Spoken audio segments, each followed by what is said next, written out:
Hello guys. Welcome to my channels.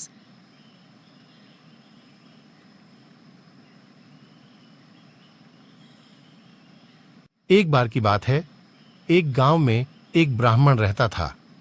वह सुबह उठता, नहाता, पूजा करता, खाना खाता और फिर सो जाता था। उसके पास किसी भी चीज की कमी नहीं थी।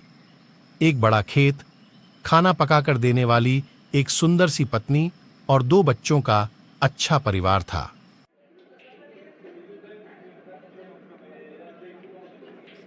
सब कुछ होने के बाद भी ब्राह्मण के घर वाले एक बात से बहुत परेशान थे।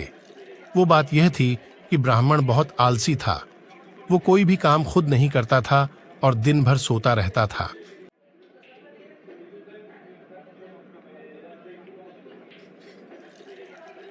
एक दिन बच्चों का शोर सुनकर ब्राह्मण जाग गया और उसने देखा कि उसके दरवाजे पर एक साधु महाराज आए हैं।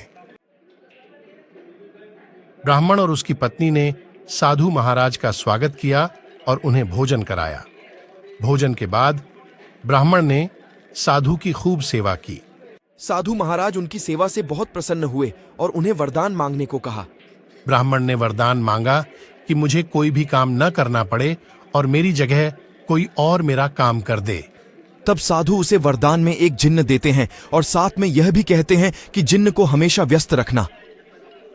अगर उसे काम नहीं दिया तो वो तुम्हें खा जाएगा। वरदान पाकर ब्राह्मण मन ही मन बहुत खुश हुआ और साधु को आदर के साथ विदा किया। साधु के जाते ही वहां एक जिन्न प्रकट हुआ। पहले तो ब्राह्मण उसे देखकर डर जाता है, लेकिन जैसे ही वो ब्राह्मण से काम मांगता है, तब ब्राह्मण का डर दूर हो जाता है और वो उसे पहला काम खेत जोतने का देता है। जिन्न वहां से गायब हो जाता है और ब्राह्मण की खुशी का ठिकाना नहीं रहता। कुछ ही देर में जिन्न फिर आ जाता है और बोलता है कि खेत जोत दिया, दूसरा काम दीजिए।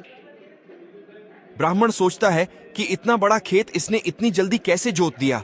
ब्राह्मण इतना सोच ही रहा था कि जिन्न बोलता है कि जल्दी मुझे काम बताओ, नहीं तो मैं आपको खा जाऊंगा।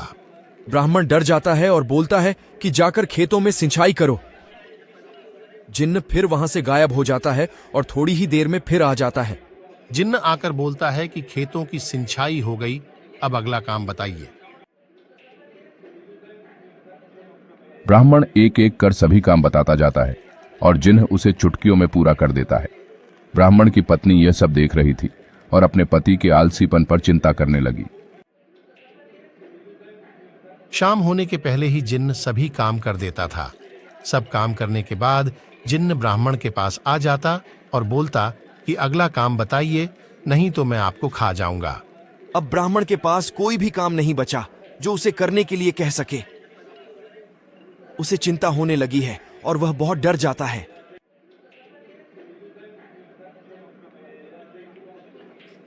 जब ब्राह्मण की पत्नी अपने पति को डरा हुआ देखती है, तो अपने पति को इस संकट से निकालने के बारे में सोचने लगती है।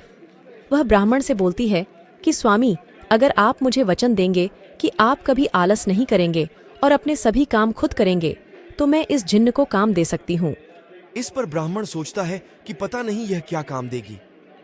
अपनी जान बचाने के लिए ब्राह्मण अपनी पत्नी को वचन दे देता है। इसके बाद ब्राह्मण की पत्नी जिन्न से बोलती है कि हमारे यहाँ एक कुत्ता है, तुम जाकर उसकी पूंछ पूरी सीधी कर दो। याद रखना, उसकी पूंछ एकदम सीधी होनी चाहिए। जिन्न बोलता है कि अभी यह काम कर देता हूं। यह बोलकर वह वहां से चला जाता है। लाख कोशिश के बाद भी वह कुत्ते की पूंछ सीधी नहीं कर पाता और हार मान लेता है। हारकर जिन्न ब्राह्मण के यहां से चला जाता है। उस दिन के बाद से ब्राह्मण अपने आलस को छोड़कर सभी काम करने लगता है और उसका परिवार खुशी खुशी रहने लगता है।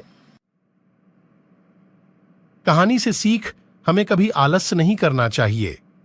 आलस करने से हम मुसीबत में फंस सकते हैं, इसलिए हमें आलस छोड़कर अपना काम खुद ही करना चाहिए।